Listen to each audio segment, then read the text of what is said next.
मेरा नाम है Rajat and you are watching India's number one Hindi gay story channel.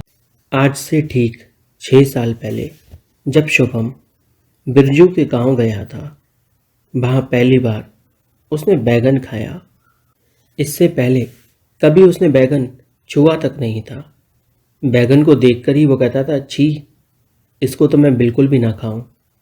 लेकिन बिरजू से मिलने के बाद उसे बैगन इस कदर भा गया था कि अब वो हर रोज बैगन को मिस किया करता था। बात तब की है जब शुभम अपने चाचा के घर अपनी गर्मियों की छुट्टियों में बस यूं ही घूमने आया था अपने पेरेंट्स के साथ। शुभम काफ़ी बड़ा हो गया था। जब वो लास्ट टाइम चाचा के घर आया था तो वो यहीं कोई 7-8 साल का था और अब वो पूरे 21 साल का था। शुभम की नज़रें यहाँ वहाँ घूमा करती थीं। वो घर में कैद रहना पसंद नहीं करता था और उसके चाचा उसे गांव की हवा नहीं लगने देना चाहते थे। वो नहीं चाहते थे कि शुभम भी गांव को पसंद करने लगे, क्योंकि जैसे उसके चाचा गांव में फंसे हुए हैं, वो बिल्कुल नहीं चाहते थे कि शुभम भी फंसे। शुभम शहर में रहे, पढ़े लिखे और खूब बड़ा आदमी बने। शुभम को नहीं पता था कि आखिर चाचा उसे यहाँ क्यों नहीं रुकने देते हैं। इसके पीछे एक गहरा राज था जो हमें आगे पता चलेगा। एक रोज शुभम के पापा ने शुभम से कहा, चलो अपन गांव घूम कर आते हैं। शुभम बोला, पर चाचा तो जाने नहीं देंगे। इस पर शुभम के पापा बोले, अरे तुम टेंशन ना लो, चाचा रोकेंगे नहीं जब मैं कह रहा हूं ना। शुभम बड़े एक्साइटेड होके घर के बाहर आया। देखा तो पापा पैदल जा रहे थे। शुभम ने पापा को रोक कर बोला, आप पैदल जा रहे हो, बाइक या कार क्यों नहीं निकाली? इस पर शुभम के पापा बोले, अगर तुम्हें घूमना ही है तो पैदल घूमो, तभी तुम गांव को जान पाओगे, वरना गांव को जान नहीं पाओगे तुम। समझ रहे हो ना? शुभम बिल्कुल खामोश हो गया। उसने सोचा, बात तो सही है पापा की, पैदल जाने में ज़्यादा ही मज़ा है। वो अपने पापा के साथ गांव में घूमने के लिए निकल पड़ा। गांव में घूम रहे थे दोनों, यहाँ वहाँ, कभी इस खेत में तो कभी उस खेत में, कभी मुंडेर पर चल रहे थे, मानो वो पापा और बेटा ना हो, दो दोस्त हैं। शुभम और उसके पापा का रिश्ता बहुत गहरा था, इतना गहरा जितना कि आप सोच भी नहीं सकते। वो दोनों हमेशा दो दोस्तों की तरह ही रहे। शुभम के पापा का मानना था कि अगर वो अपने बेटे के साथ दोस्त की तरह रहेंगे तो शुभम बिगड़ेगा नहीं, जो कि एकदम सही बात है। और शुभम उन्हें अपने दिल का हर राज बताएगा, चाहे वो कितना काला ही क्यों ना हो। शुभम भी यही करता था। वो अपनी हर एक छोटी से छोटी बात अपने पापा को बताता था। बन्नी तो उसकी माँ के साथ चाहिए थी, पर माँ थोड़ी स्ट्रिक्ट थी और पापा पोलाइट। शुभम और पापा को यूं मस्ती करते देख कभी कभी माँ भी गुस्सा करने लगती थी कि बाप बेटे हो, बाप बेटों की तरह रहा करो, ये क्या हर समय दोस्तों की तरह हंसी टिटोली करते रहते हो, कभी तो बड़े बन जाओ। शुभम के चक्कर में अक्सर शुभम के पापा अपनी पत्नी से डांट खा जाते थे और शुभम यूं ही मुस्कुराता रहता था। शुभम को मुस्कुराते देख उसके पापा हमेशा कहते थे, आने दो बेटा तुम्हारी भी, जब तुम्हारी शादी होगी तब देखते हैं तुम्हारी कितनी हंसी छूटती है। इस पर शुभम कहता, मैं तो करूँगा ही नहीं शादी, ना शादी करो ना बर्बादी हो। इस पर शुभम के पापा उससे बोले, अच्छा तो मैं बर्बाद हो गया? शुभम हंसने लगा और बोला, देखो, आप अपने मन का पहन नहीं सकते, अपने मन का खा नहीं सकते, जो भी मम्मी बोलती है वही आपको करना पड़ता है। यहाँ तो उल्टा ही चल रहा है, बाहर तो जो पापा बोलते हैं वही होता है। शुभम के पापा बोले, चल चल, अब हमारे बीच झगड़ा मत लगा, जाके अपना काम कर। शुभम और शुभम के पापा दोनों खेत में यूं ही भटक रहे थे। भटकते भटकते शुभम अपने चाचा के खेत पर जा पहुंचा, जहां पर उसने कड़ी धूप में एक लड़के को काम करते देखा।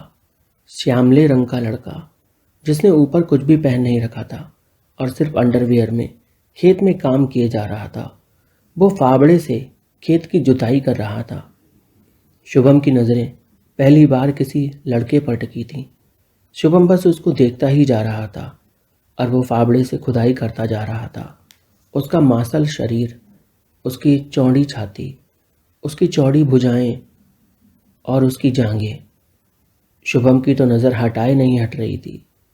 शुभम को उस लड़के को ताड़ते हुए उसके पापा ने भी देख लिया और वो शुभम से हंसते हुए बोले, क्या बात है शुभम, लड़की तो पसंद ना आई तुम्हें, क्या लड़का पसंद आ गया? शुभम ने एकदम झिझकते हुए अपने पापा से बोला, अरे यार कितना मजाक करते हो आप, मैं तो बस देख रहा था कि वो कितनी मेहनत कर रहा है, वो भी इतनी तेज़ धूप में। इस पर शुभम के पापा ने कहा, बेटा गांव के लोग ऐसे ही होते हैं, तेज़ धूप उनके लिए कुछ भी नहीं, वो दिन रात मेहनत करते हैं तब धरती से सोना उगता है। ये सुनते ही शुभम हंस पड़ा और बोला, चलो पापा लूट लेते हैं, फिर इनको निकाल लेते हैं, इनका सोना देखिए कितना उगाया है। शुभम के पापा थोड़े हैरान हो गए कि आखिर शुभम ये कैसी बेवकूफ़ी वाली बातें कर रहा है, पर शुभम तो अपने पापा का मजाक बना रहा था, ये वो थोड़ा देर से समझे। उन्होंने शुभम के सर पे हल्के से चपत लगाई और बोले, ज़्यादा मस्ती नहीं, चलो चुपचाप। शुभम जाकर खाट पर बैठ गया पापा के साथ और शुभम रह रह के बस उस लड़के को ही देख रहा था जो खेत में काम किए जा रहा था। शुभम के मन में तरह तरह के ख्याल उठ रहे थे और उस लड़के का पसीने में भीगा हुआ बदन जो कि सूरज की धूप में चमक सा रहा था, शुभम को बार बार अपनी ओर रिझा रहा था। शुभम बिल्कुल भी नहीं चाह रहा था कि वो उस लड़के की तरफ देखे भी, पर वो खुद को रोक नहीं पा रहा था। शुभम ने अपने पापा से बोला, चलो कहीं और चलते हैं। हैरानी के साथ शुभम के पापा बोले, अरे क्या हुआ, तुम्हें तो खेत घूमना था ना, अब यहाँ से भाग क्यों रहे हो? कुछ नहीं कुछ नहीं, बस यूं ही, चलो घर पे चलते हैं ना पापा। चलेंगे चलेंगे शुभम, इतनी भी क्या जल्दी है, अभी अभी तो खेत में आए हैं, थोड़ा नज़ारों का आनंद लो, लुत्फ उठाओ, कहाँ शहर में ये सब कुछ देखने को मिलता है। शुभम अपने पापा की तरफ देखते हुए बोला, यहाँ जो देखने को मिल रहा है वो मैं देखना नहीं चाहता। शुभम के पापा ने शुभम की तरफ देखा और बोले, जो तुम देख रहे हो उससे नज़रें हटाओ तो सही, तुम्हें बहुत कुछ देखने को मिलेगा। शुभम चौंक गया कि आखिर पापा किस बारे में बात कर रहे हैं, कहीं उन्हें पता तो नहीं चल गया कि मैं उस लड़के को घूर रहा हूँ।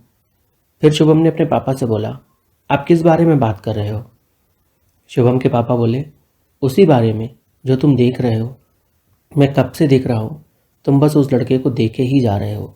सच सच बताओ शुभम, कोई बात है क्या? हमें कोई दिक्कत नहीं है वैसे, अगर तुम्हें वो लड़का पसंद है तो बताओ, तुम्हारी बात चलाऊं उसके साथ।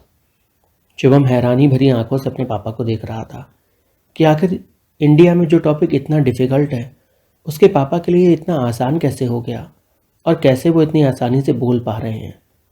मस्ती करते हुए शुभम के पापा ने शुभम की पीठ पे एक हल्के से हाथ मारा। उधर उस लड़के का जुताई का काम पूरा हो गया था।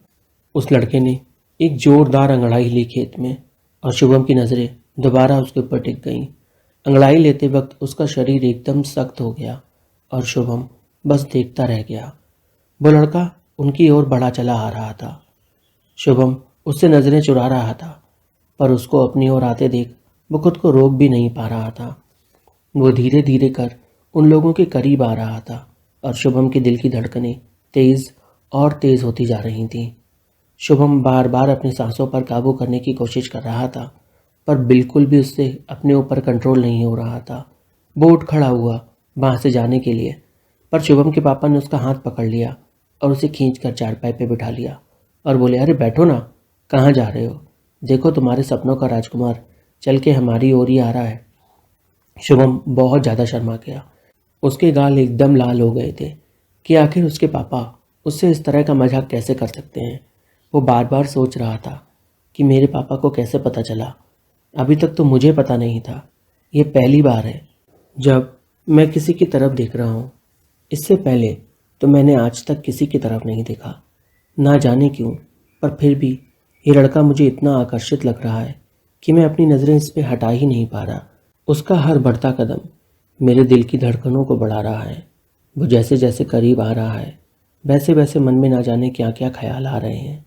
ना जाने क्यों ऐसा मन कर रहा है कि उठकर उसको कसकर अपनी बाहों में भर लूं, उसके होठों को चूमूं और उसे यूं ही अपने सीने से लगा कर रखूं, उसके बदन को छू कर देखूं, उसको महसूस कर सकूं।